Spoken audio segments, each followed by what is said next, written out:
Hey everybody, and welcome to not the Big Show. This is the first Unsolved Horrors in a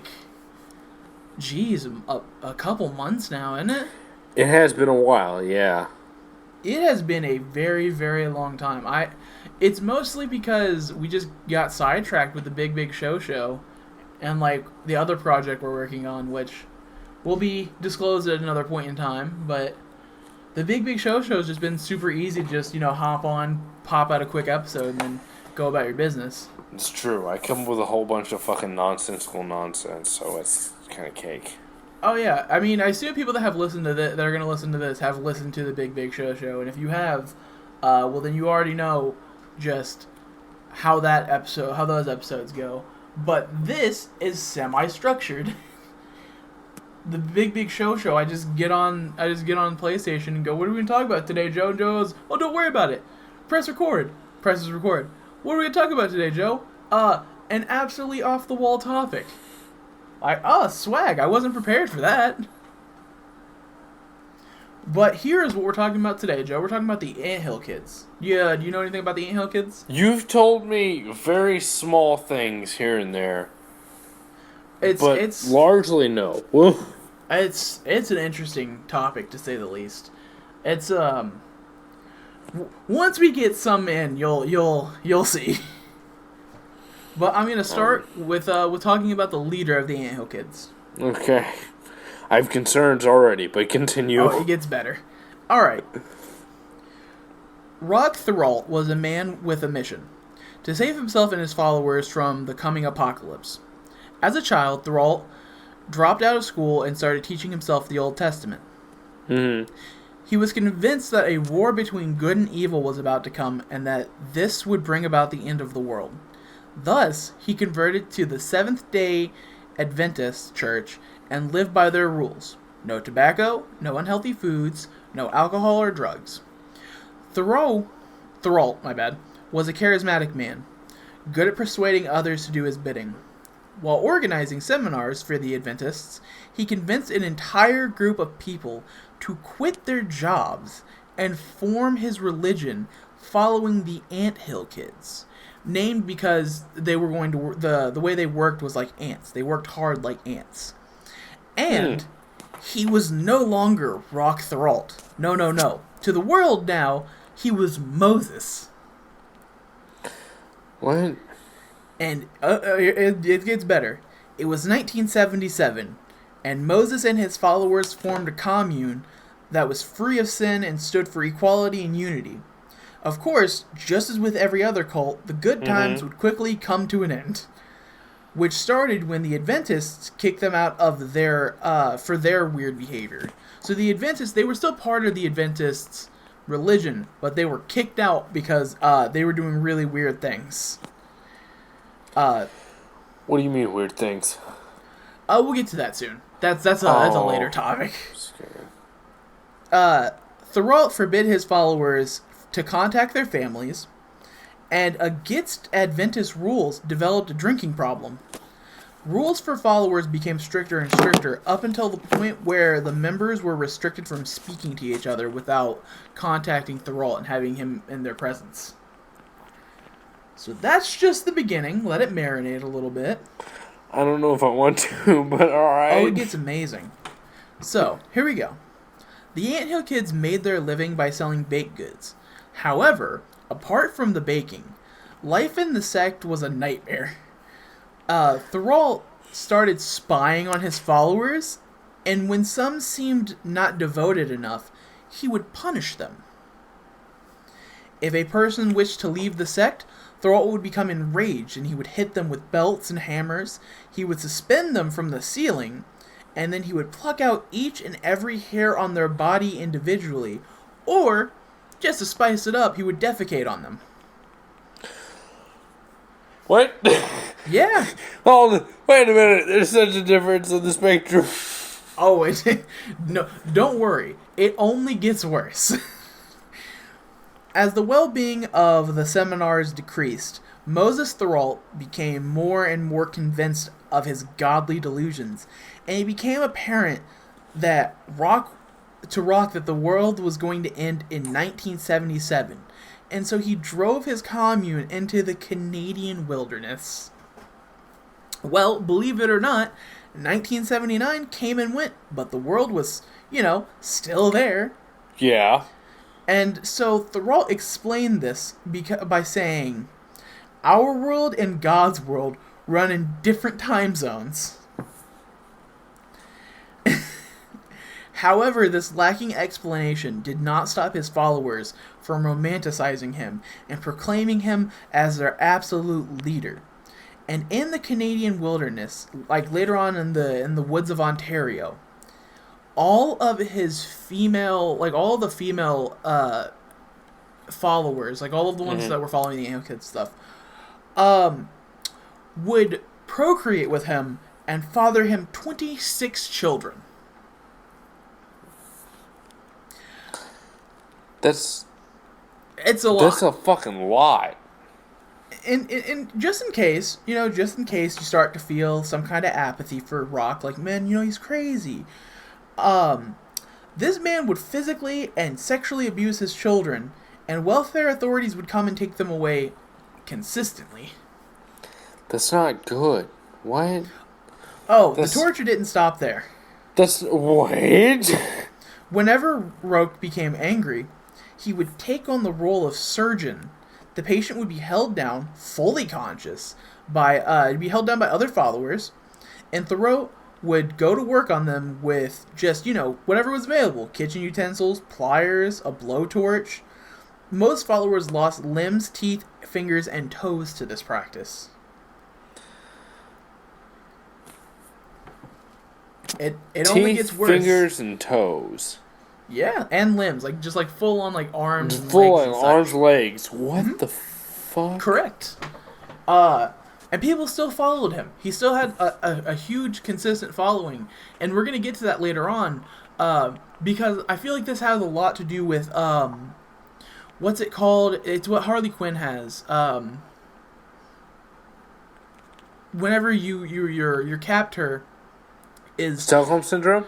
Yeah, I'm about to say Stockholm syndrome. It's like whenever your captor is absolutely terrible to you, but you're still devout to them because the small, minute thing they've done. Yeah, Stockholm syndrome. There were many other disciplinary practices Thoreau used. He forced commune members to break their own legs with sledgehammers, to shoot each other. Yeah, to shoot each other in the shoulders. And he had them eat their own and others' feces, insects, and he had them eat rats as well. Feces though. Oh, this man he's just off everything the else except the feces you can actually live off of, but you can't eat shit and live usually and not be sick. You know these are just punishments. This is just what he did if he saw you did something that he did not like in any way, shape, or form. He'd be like, well, that's it. Eat poop. He would nail children to trees and force other children to throw rocks at them.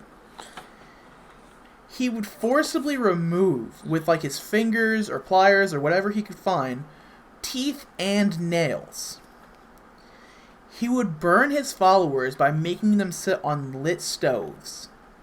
He would cut off arms and legs without warning, and he would make people sit naked in the cold and whip and beat them.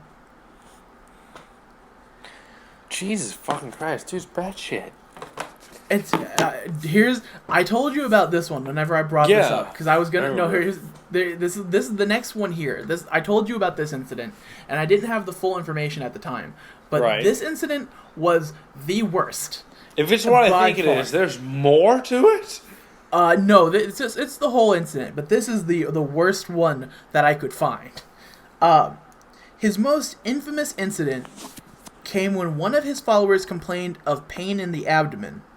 Thoreau forced her to undress, laid her on the kitchen table, punched her in the stomach, performed an enema by shoving a tube up her rectum, and filled it with olive oil, then cut her stomach open, ripped out parts of her intestines with his bare hands, no gloves, no nothing, and he forced another member to stitch her up.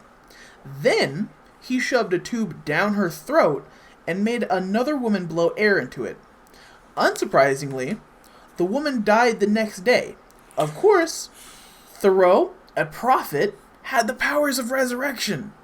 This resurrection consisted of drilling a hole in the dead woman's skull and having every male member of the Anthill Kids cult ejaculate into it. And believe it or not, she was still dead. I could only fucking imagine. It's thought crazy. Because, I remember you telling me about that originally, but I thought it was like fucking a punishment for the chick that they lobotomized her and then fucking did that. Yeah, I didn't have the full information when I brought it up to you. Gotcha. I just remembered the crazy stuff about it. Of he had everyone come inside of this broad's brain, which I understand that there were devout followers. I get that maybe they didn't want to question him, but you're telling me there wasn't one standoff guy in the background like, hey, I took med school for a few weeks, and that's not how that works. Like, you know what I mean? Like, there wasn't one guy in the group, because I can understand why they wouldn't come forward and be like, hey, that's not how that works, because he was ripping out teeth and nails of people who questioned him. So I get it. He tied kids to trees and had other kids throw rocks at them. So I understand, I do, but it's like, I don't know. Sometimes you gotta just talk to the other members and be like, hey guys, this man's gonna kill us. It's real crazy. Cults are a wild thing, and I want to cover more whenever we do more Unsolved Horrors, because they're just... Yeah, walls. Majority of the cults that I've heard of have been pretty fucking wild.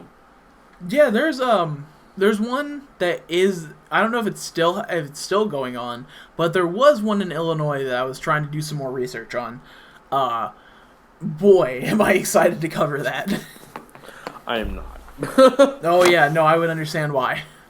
Here's another little tidbit of information. Other victims of Roach, I think it's Roach. I can't remember. I think it's Roach or Roach. It's spelled R-O-C-H. I've been pronouncing it different ways the whole episode, and I'm sorry that I have been doing that.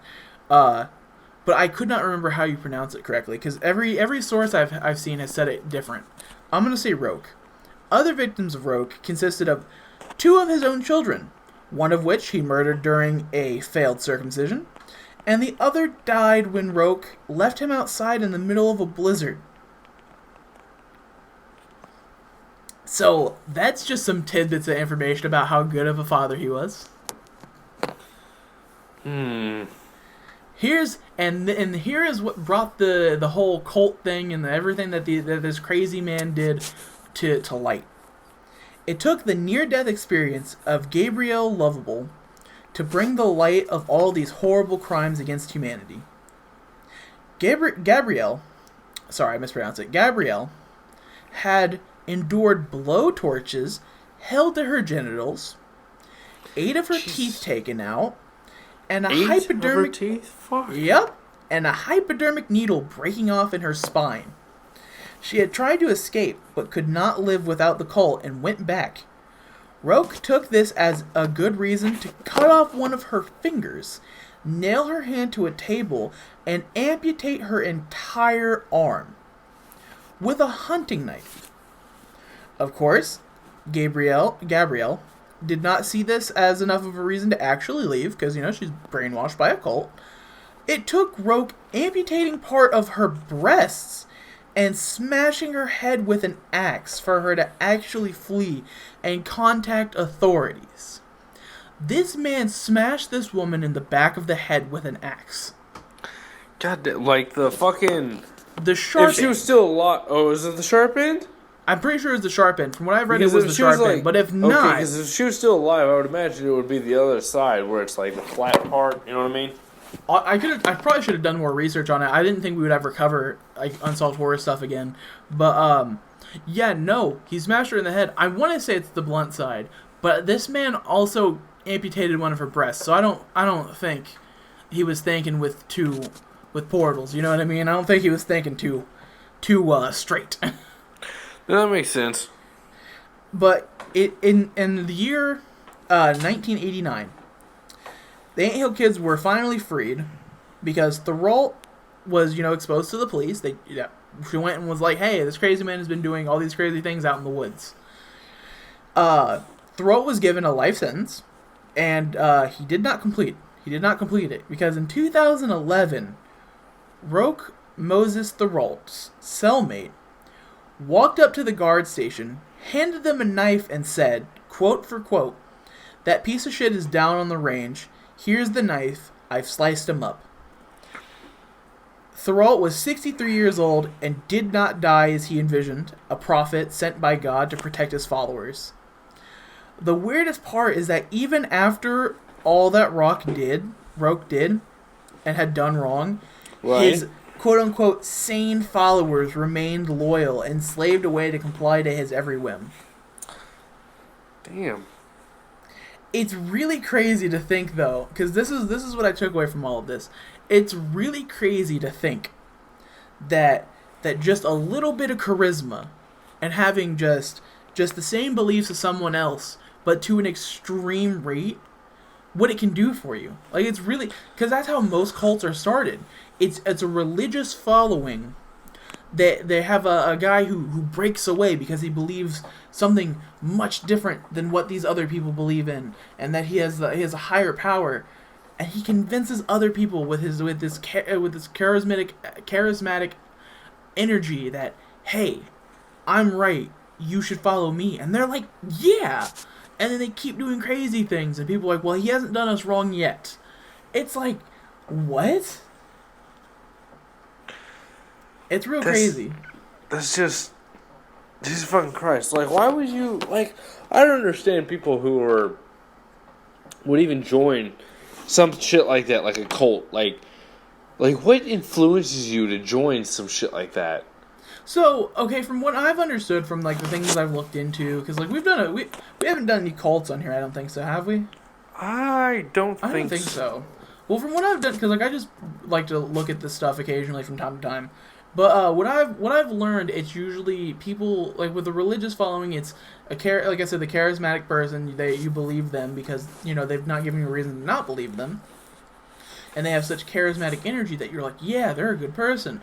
But a lot of the time with cults, it's genuinely a feeling of longingness and loneliness. It's people who are like outcasts that, like, they find this group that welcomes them in with warm arms, and they're like, okay, because for the first few months he wasn't out here stabbing motherfuckers, you know what I mean? Like, he wasn't deliberately killing people or hacksawing people's arms off. He was like, believe me, my children, for the end of days is coming, and they were like, okay. You know what I mean? That's what it takes. Mm-hmm. It just takes a few outsiders, a few outcasts who don't think they have a place in society, and one guy who just has a good smile. That's what it comes down to. Yeah, like, as long as you got somebody who is, like, convincing enough, has got, like, a good smile, because even, like, the good smile portion is even, like, salesmen. You know what I mean? You go to a car dealership and, like, they got a fucking nice smile, and you're like, you know what, you feel this like guy's shit for telling them trustworthy. You know what I mean? Yeah. So if it's the same shit as fucking a cult, why would it be different? You know what I mean? It's literally the simple fact that most cult leaders have a series of issues to where they're very manipulative, and those kind of people can attack your core values. So, with you, being completely honest, if someone were to say something about, like okay, you're really hardcore into army stuff. If someone were to try to convince you to join a cult, they would convince you that the army is wrong and what all you're doing for the army is against some kind of American thing or some kind of thing that, like, would make you question your morals. And then they would pit you against that by changing your opinion on it and making you think, hey, if I join their militia, I'm doing something right for my morals, not for this country that's trying to whore me out to other countries to kill for them. And like all this blood money shit, you know what I mean? Yeah. They attack your core values and they use that against you. And it works. It works 90% really of the fucking time. does. It's like, what is it? This show that I watched on fucking Netflix, I think it was. It's called Haunted. One of the episodes was going over a cult where there's this family that was really, like, their core values, or they really believed in, like, Christianity and stuff like that, where this cult in the 70s was like, well, this is the one true freaking kingdom of God, and so on and so forth. They're like, this is a true Christians. You know what I mean? So their parents like got really heavily involved in this cult, which really kind of fucked up their lives because dude was gay. You know what I mean? So like at 6 years old, they were freaking. The church was saying that dude was possessed by a gay fucking demon and shit, and they tried to exorcise him. So they fucking locked him up in a room for like from the time he was 6 to 15, so 9 years, where his mother would come in and try to get him to, what was it? It was get him to react to female touch. So she would go in and just fucking Just some weird molest shit, really. him. Yeah. You know what I mean? To get him to react to female fucking touch, and it's just like, Jesus fucking Christ, dude. Cults are fucking wild due to the fact that they're like, alright, you have these, you have this aspect, you have this aspect, you have this, you have these belief systems, and you have this fucking ideology. So, they'll come in and be like, hey, your ideology is okay, but this is a fucking better one. You know what I mean? That's like John Jones, who killed like 250 people with fucking Kool-Aid. Yeah. You know what I mean? It's and a fucking all suicide cult. Yeah, all it takes, man, is just. I mean, I'm gonna cover it at some point because I do want to do more Unsolved Horrors, but it's really hard to just want to do them when the Big Show is so easy. But Waco is something I want to cover at a later on point because Makes sense. On a technicality, they were a cult. I'm pretty sure it was Mormon or a Christian, but they were still technically a cult. They just built a compound, and like what the FBI did to them was kind of fucked up, honestly, because I mean they were using war level tactics to flood out these people. Like they committed crimes. I can't remember all what they did, but like it's really extra. They killed like 9 children when they went and stormed that house. At least. So it's like it's real crazy. But like all it takes is just someone to make you doubt your belief system, and then hold up a new belief system that just kind of lingers along what you believed in before. They essentially do what all those water companies do when they make flavored water, where they wave the flavor over the bottle. That's what they're doing. Your beliefs are okay, but like these beliefs, they're a bit better. And you're like, well, hold on. This person's charismatic and hasn't lied to me yet. Why would they lie to me now? Right? You know, that's the thing, is like this person's telling you things that you honestly believe. It's like, well, you know, everything else, like I truly, like very truly and in-depth believe. You know what I mean? It's like, this is what I believe to be the facts. Yeah. So, why would they switch it up? Why would they lie to you now? You know? Exactly. It's like, why would they lie to me now? You know, exactly. That's the fucking issue.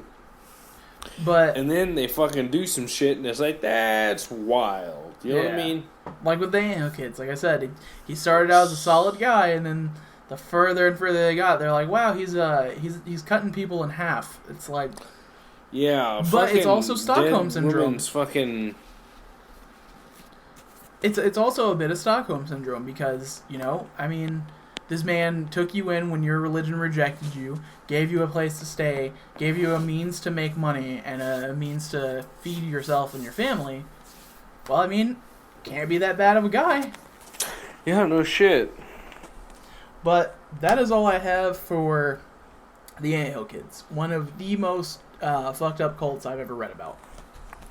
Yeah. I think that's going to be it. Yeah, that's fucked. And I don't have anything else to reply. Yeah, I don't even know what to reply. Yeah, even when I was reading about it, I was in the same boat. I was like, it's fucking crazy that happened. And people were just like, yeah, we're going to let it happen. And it took him hitting this woman with an axe before she was like, well, hold on. He might be an asshole. It's like, yeah, no shit. It's like, no, he's right, and then he hits somebody with an axe, and he was like, you know what, there might be something wrong with his character here. There's something a bit off about Rock.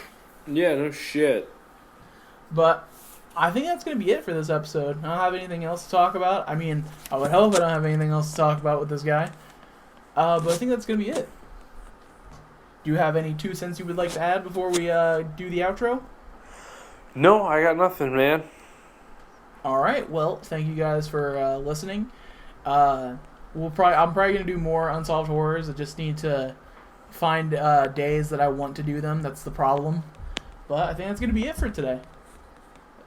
Deuces. Goodbye. Like, subscribe, so on and so forth.